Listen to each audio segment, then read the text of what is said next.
Hello, I'm David from Eden Motor Group, and today we're talking about some exciting new news to do with the MG Cyberster. For those who didn't know, this vehicle was teased in 2022, but all has been quiet on the Eastern Front since then. However, a recent update from the Ministry of Industry and Information Technology has provided some key features so that we now know a little bit more about it. According to the document, the Cyberster will have a front electric motor with a peak output of 201 horsepower or 150 kilowatts. The rear motor will produce a maximum peak of 335 horsepower, that's 250 kilowatts, and the top speed is said to be 124 miles per hour, which doesn't seem that high, but I imagine with those motors it's going to get there very quickly indeed. It's also more than likely going to be limited to that amount rather than the fact that that's what it can do, because that is a lot of power. So far, we actually have no details whatsoever in terms of batteries. There have been several sources citing everything from 250 all the way up to 550 miles worth of range, but I suppose, hopefully, it will be announced very soon. The vehicle actually measures at around 4.5 meters long and just under 2 meters wide and a rather low 1.3 meters tall.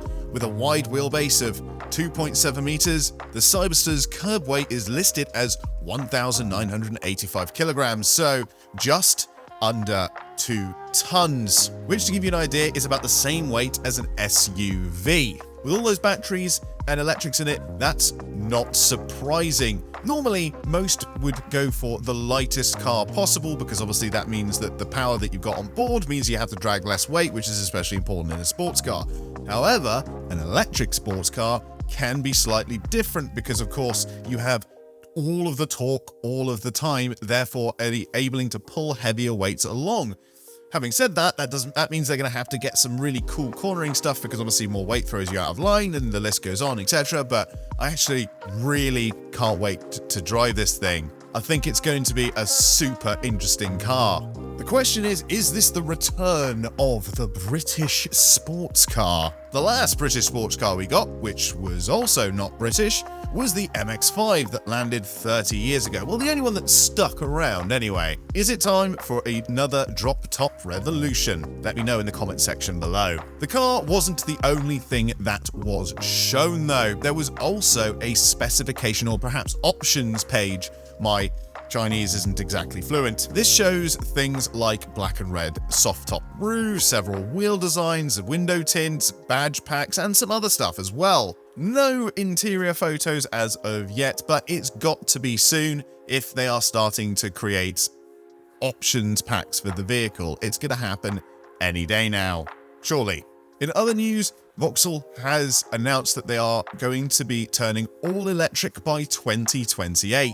They've dropped the Astra diesel from the lineup, and the company has already streamlined its powertrain offerings to focus on electric options. As in the C segment, which is what, the VW Golf, the Vauxhall Astra, the Mazda 3, all of those kind of cars have only sold 6% worth of diesels over the last year. The Astra and the Astra Tourer will of course be still available in petrol and hybrid powertrains with an EV coming soon, which again, subscribe because I can't wait to drive that thing. If you want to see a video of me testing the regular Astra, which I absolutely loved, video is just up here. Just click up here, you'll see it now. There we go. See? In 2022, only around 250 of the Astras sold out of the 3,200 plus were actually diesels. Don't worry though, because if you've got one on order, it's going to still be arriving. They're still fulfilling orders. Vauxhall has also added the new Ultimate trim to the touring version. This will come with stuff like adaptive LED lights, lane keep assist, semi-automatic lane changing, and of course, as I mentioned before, you'll get that EV Astra very soon. The EV will feature 153 ponies out of the gate, or horsepower, a 54 kilowatt hour battery pack, and a range of around 258 miles. It can also be charged from 20 to 80% in just around 30 minutes. So what do you think of the Cyberster and Vauxhall's announcements? Let us know in the comments section down below. I'll reply when I can.